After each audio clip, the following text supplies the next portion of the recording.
leenca keef duraan ajjeesin sareen baatus nyaataa jee ayyuun dhimma caalaa bultume irratti yaaliin ajjeechaa godhameen wal qabatee uummanni keenya baay'een yaadaan wal dhabaa jira. Inni harka dhiiga qaba baga irratti taasifamee kun ammoo baga rabbi baasee jira. Kanaaf wanni asirratti isin hubachiisuu qabnu gongumaahuu goota qaroo ijeechuudha ummata kan ummanni eegatu diinni yeroo hunda kan irratti xiyyeeffata. Nuti immoo yeroo hunda diinaaf jechuudha gargaarsa taana, diinaaf tumsa taana, diinaa wana taana. Nuti rakkoo teenya tan keessa keenyaa ifi jechuudha wallaannachuu ni dandeenya. Garuu madaa diinni nu godheef rakkoo diinni miidhaa diinni nu irraan ga'e wallaannachuun ni jabaatte jechuudha. Kanaaf waan kanarratti jechuudha isin gammachuu namoota garii mormii irratti agarraa jirra. Kun ammoo tokkoffaa an akka yaada kiyyatte jechuudha namummaa hin qabne, lammaffaa nama dhiiga Oromoo hin qabne, Oromootti makameetuma Oromoo keessa jiraachaa jira malee, sadaffaa nama jechuudha maatumarra ala ta'e kan qabu natti hin fakkaanne, afraffaan ammoo inni dhugumaan alagaadha.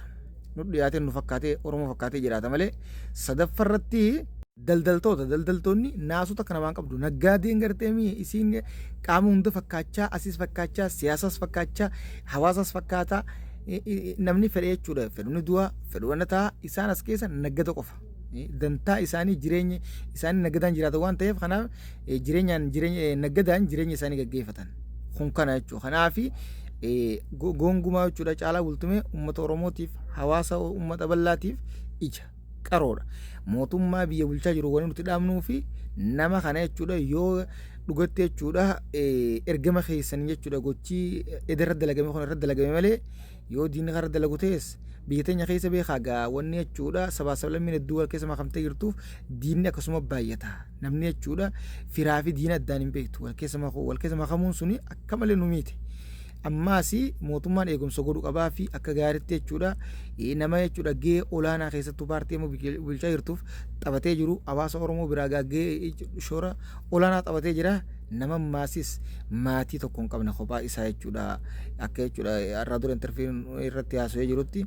Kanaaf nama hawaasa isaatiif waan gaarii dalagee fuuldurallee dalagu yaada qabu kana yaala jecha irra godhamuun dhugatti dogoggora haa ta'ullee diinni gaa namaaf hin rafne hirriba namaa hin qabne nama jalatti dalagee waan gochee dalaga. Kanaaf uummanni keenya mootummaanis eegumsa godhuu qabaaf hawaasni keenyas nama akkanaa eegachuu qaba. Nuti yeroo hedduu wanni jechuudha akka maletti nu qoncarsee ibbooda nu deebisee walirratti nu duulchisee akka jechuudha rakkoo haala addunyaa itti keessa jirtuttillee sochoonii addunyaa wajjin akka waliin qixxaane nu godhaa jiru. Yeroo hunda jechuudha qaroo keenya hayyoota keenya beektota keenya ni nyaatan. Kan nyaatu garuu gowwaa keenyaa fi diinaatu walii galee waliin nyaata jechuudha. Gowwaa nuti fira beena jechuudha. Qoree bishaan keessaa kan jaansan qoreen bishaan keessaa si waraanti si wajjiin gadditi jechuudha. Si waraanteeti si gadditi. Laalamma akka qoree bishaan keessaa sanitti si waraanee si wajjiin siif gadda si ajjeeseeti nama jechuudha si boo dhugaan si boo sanii wajjiin siif boo'a.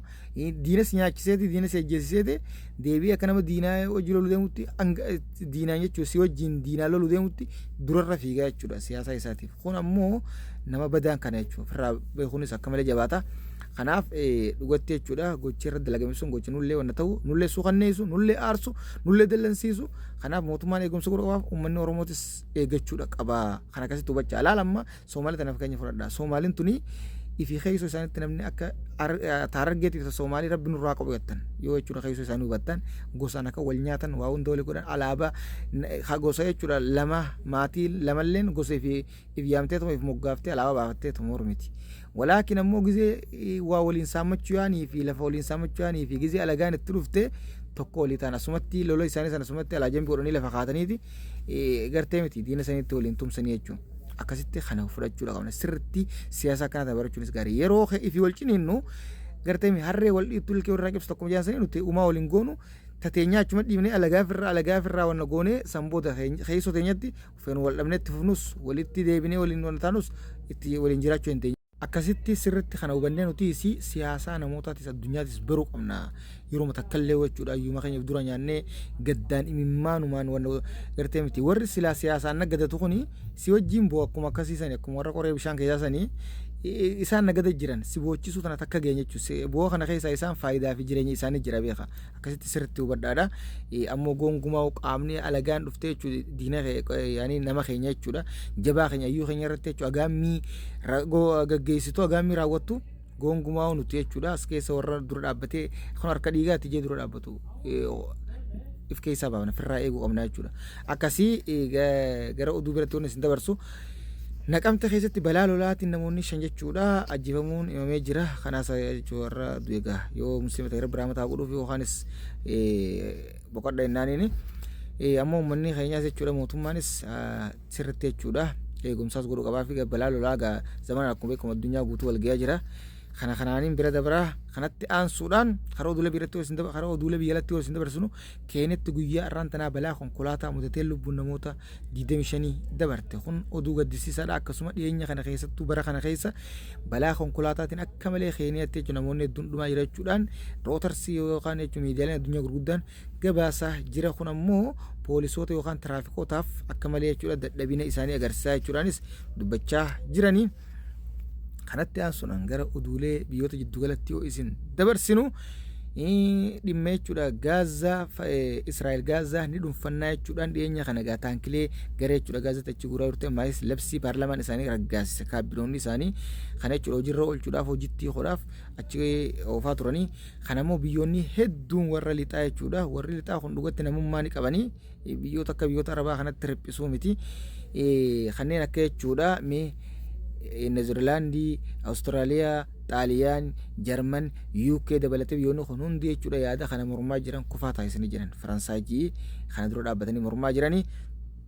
Akkasitti tasumallee qabachuun dandeessi beekumtiin biyyattii Falastiiniif ni mirkanootachaa dubbachaa jiran ammoo dhiyeenya kana jechuudha warri lixaa jechuudha akka malee biyyoota giddugalaa kana kan islaamaa fi hinjuu fi wannajoo kana akka malee qeeqanii jiran. Maaltu beekumtii biyyummaa kan nuufitti ibbooda aansee ibbooda deebisee biyyoota giddugalaa sodaan isaan qaban maali jechuudhaan qeeqanii jiranii. Kun qeequu qabanii riphisanii tattaa'uun maali ummata akka ummata islaamaa kana yoo jaan ummata biyyoota giddugalaa kana yoo jaan Afrikaa fi Eeshiyaan tun waan dhugatti nama aarsaati isinii galee namummaan ittiin dhageemtu rakkoon booda isinirraa akkasuma geessituun gartee miti rabbiin akkanatti naannessaa jechuudha.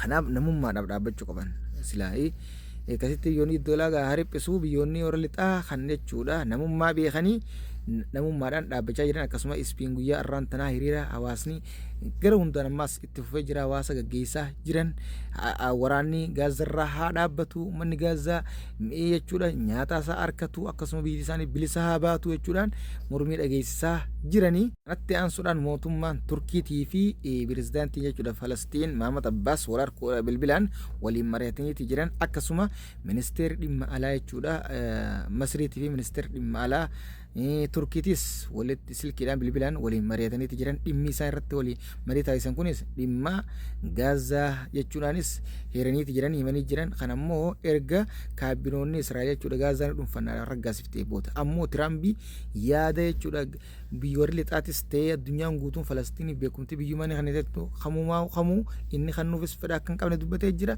Yaada kanaas akka mormu dura dhaabbatee jechuudha dubbachaati jiranii jechuudha kaabinoonni Ameerikaa jechuudha. Kanatti aansuudhaan jechuudha dhimma Gaazaa kana addunyaan guutuun ammallee caljachuu hin qabdu itti fufuu qabdii hanga jechuudha biyyummaan isii jechuudha mirkanootee dhugoomtee ifa baatutti.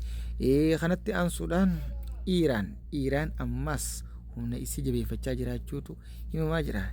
Akka Iiraan kanatti qophaa'udha. Akka uummata biyyoota giddugalaa kanatti nyaataniituma quufanii garaa guutannaan riphisaniituma rafuu osoo hin taane namni qophaa'u qabu yeroo takka illee sigalee miti.